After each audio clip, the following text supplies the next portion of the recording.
Assalamualaikum warahmatullahi wabarakatuh. Salam sejahtera untuk kita semua. Shalom, Om Swastiastu, Namo Buddhaya, salam kebajikan, Rahayu. Halo semuanya, saya Aisyah dari program studi Ilmu Hukum Fakultas Hukum Universitas 17 Agustus 1945 dengan NIM 13125000004.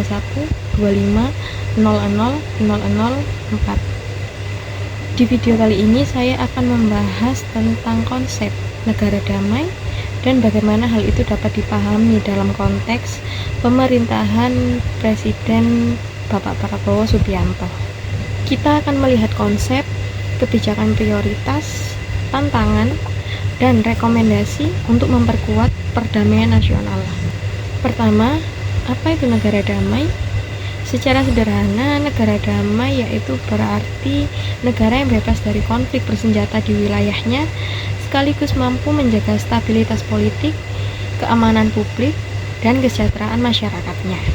Negara damai juga mencakup aspek kedaulatan, keamanan pangan, stabilitas ekonomi, penegakan hukum yang adil, dan kohesi sosial antar budaya.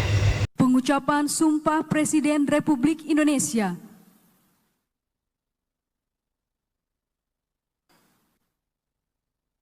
Bismillahirrahmanirrahim.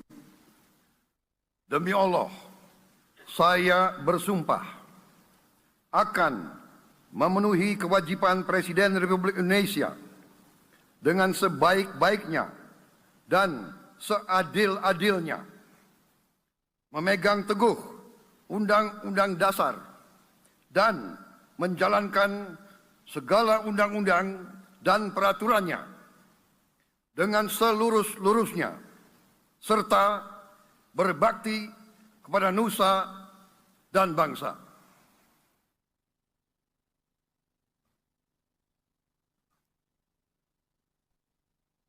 Sejak dilantik pada Oktober 2024, pemerintahan Bapak Presiden Prabowo Subianto menempatkan beberapa prioritas yang relevan dengan konsep negara damai, yaitu ketahanan pangan sebagai pilar kedaulatan, stabilitas ekonomi dan kebijakan sosial untuk kesejahteraan, serta penegakan hukum dan keamanan yang kuat.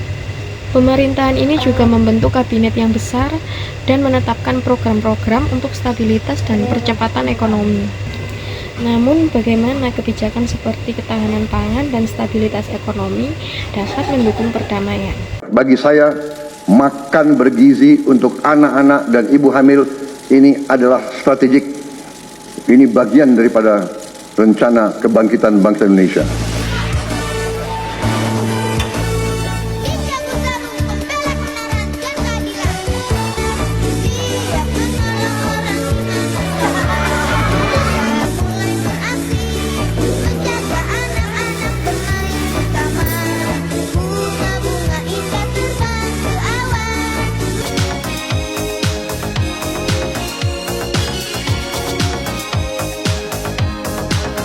Ketika ketahanan pangan terjamin, maka tekanan sosial menurun.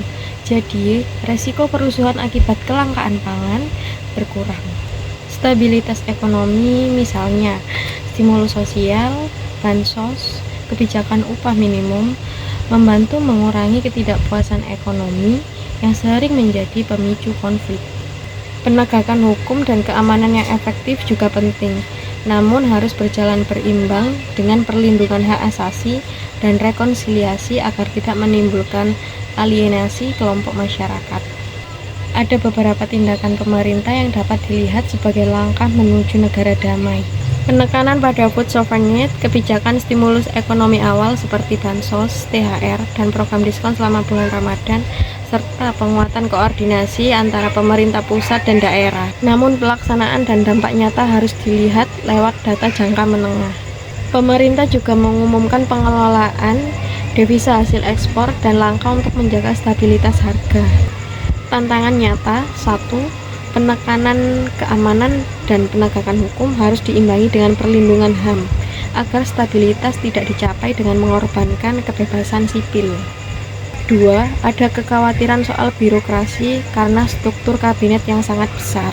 Efektivitas dan koordinasi menjadi ujian. 3. Kebijakan yang memusatkan anggaran prioritas nasional kadang dipersepsikan melemahkan otonomi fiskal daerah, yang bisa menimbulkan ketegangan pusat daerah. Kritik seperti ini telah disuarakan oleh sejumlah pengamat.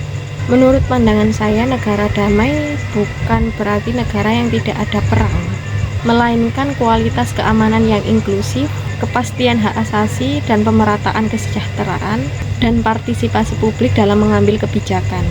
Dalam konteks pemerintahan Prabowo Subianto, ada potensi kuat fokus ketahanan pangan dan stabilitas ekonomi. Namun, untuk memastikan perdamaian berkelanjutan, kebijakan-kebijakan itu harus dilaksanakan secara transparan, akuntabel, dan ruang dialog bagi masyarakat.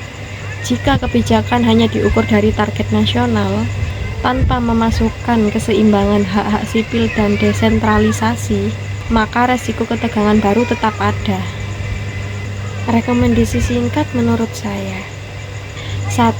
Integrasikan kebijakan ketahanan pangan dengan pemberdayaan lokal seperti petani dan nelayan lokal.